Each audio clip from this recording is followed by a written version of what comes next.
Hello guys, welcome back to my channel A cool teacher. నేను మీరు ఎలా ఉన్నారండి? అందరూ సూపర్ డూపర్ గా ఉన్నారనుకుంటున్నాను. నేను కూడా చాలా చాలా బాగున్నానండి. ఇంక ఈ రోజు సండే స్పెషల్ రెసిపీస్ వచ్చేసి బ్రేక్ఫాస్ట్ కి ఇక్కడ సాబుదానా కిచడీ అండ్ శనగలతో చేసిన చీల అండి. తర్వాత హరియాలి చికెన్ బిర్యానీ చేసిన రెసిపీస్ మీతో షేర్ చేస్తున్నాను. ఇంక రెసిపీస్ లోకి వెళ్ళిపోదాం.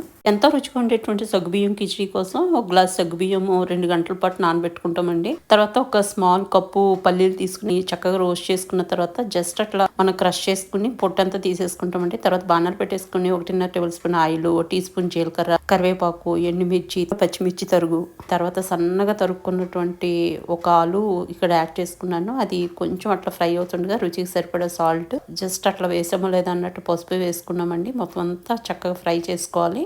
మంచిగా ఫ్రై అయిపోయింది. ఇప్పుడు మనం ఏదైతే 2 గంటల నుంచి నానబెట్టుకుని వాటర్ అంతా డ్రైన్ చేసుకున్నటువంటి సగ్గుబియ్యం వేసేసుకుని మంచిగా దాన్ని ఫ్రై అవనివ్వాలండి. మనకి ఇప్పుడు వైట్ కలర్ లో కనిపిస్తుంది కదండి, తర్వాత ట్రాన్స్పరెంట్ కలర్ లాగా వచ్చేస్తుంది అనమాట. ఇప్పుడు కొంచెం కొత్తిమీర వేసుకుని మొత్తం అంతా మిక్స్ చేసుకుని ఒక 5 నిమిషాల పాటు ఫ్రై అవనిస్తాము. ఇప్పుడు కొంచెం కరివేపాకు, మనం ఆల్రెడీ క్రష్ చేసుకున్నటువంటి పల్లీలు వేసేసుకుని మొత్తం అంతా మిక్స్ చేసేసుకుంటాము. ఈ లోపు ఒక లెమన్ జ్యూస్ తీసుకుని పెట్టుకుంటామండి. ఇప్పుడు ఇంకొంచెం కొత్తిమీర యాడ్ చేసుకుంటాము. అదేవిధంగా మనం తీసుకున్నటువంటి లెమన్ జ్యూస్ కూడా ఇక్కడ యాడ్ చేసేసుకుంటామండి. కింద స్టవ్ ఆఫ్ చేసాము ఆల్రెడీ. ఇప్పుడు మొత్తం అంతా మంచిగా మిక్స్ చేసేసుకుని హాట్ గా సర్వ్ చేయడమేనండి. ఎంత రుచిగా ఉంటుందో చెప్పలేనండి. డెఫినెట్ గా ఒకసారి ట్రై చేసి చూడండి.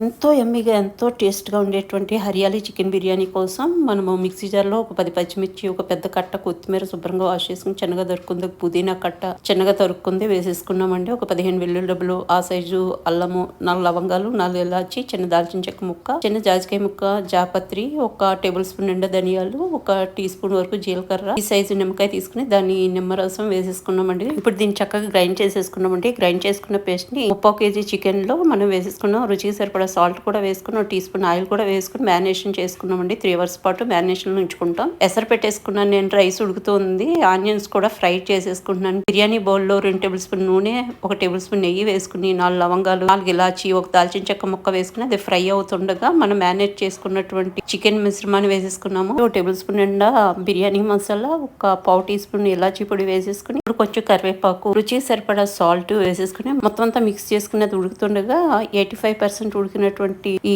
రైస్ ని మనం యాడ్ చేసేసుకున్నాము. తర్వాత మనం ఫ్రై చేసుకున్నటువంటి ఫ్రైడ్ ఆనియన్స్, జీడిపప్పు, పుదీనా, కొత్తిమీర, తర్వాత 1 టేబుల్ స్పూన్ నెయ్యి వేసుకుని మనం దమ్కి పెట్టేసుకుంటామంటే ఒక 40 మినిట్స్ పాటు. డైరెక్ట్ ఫ్లేమ్ మీద కాకుండా కింద తవా పెట్టుకుని, తవా మీద బిర్యానీ బౌల్ పెట్టుకుని దమ్కి పెట్టుకుంటే ఏంటంటే కింద అడుగంటటం అట్లాంటిది ఏమి ఉండదండి. పర్ఫెక్ట్ గా ఉడుకుతుంది అనమాట. ఆఫ్టర్ 40 మినిట్స్ మన గుమగుమలాడేటువంటి హరియాలి చికెన్ బిర్యానీ రెడీ అయిపోతుందండి సర్వ్ చేయడానికి. ఆనియన్ రైతా కోసం పెరుగులో ఉల్లిపాయలు, పచ్చిమిర్చి ముక్కలు, అదేవిధంగా కొంచెం కొత్తిమీర వేసుకుని సరిపడా సాల్ట్ వేసుకుని మంచిగా మొత్తం అంతా కలిసేలాగా మిక్స్ చేసేసుకుంటామండి. పౌడర్లో ఎక్కడ లంప్స్ లేకుండా చూసుకుంటే చాలా టేస్టీగా ఉంటుంది. ఇంకా మనం చేసుకున్న బిర్యానీని ఆనియన్ రైతాతో సర్వ్ చేస్తే సూపర్ గా ఉంటుందండి. ఫ్రెండ్స్, ఇదండి ఈ రోజు వీడియో. ఈ వీడియో నచ్చితే కనుక లైక్ చేయండి, షేర్ చేయండి, సబ్స్క్రైబ్ చేయడం మాత్రం మర్చిపోకండి ఫ్రెండ్స్. మళ్ళీ సరికొత్త వీడియోతో నేను ముందుకు వస్తాను. అంతవరకు సెలవు. Thank you.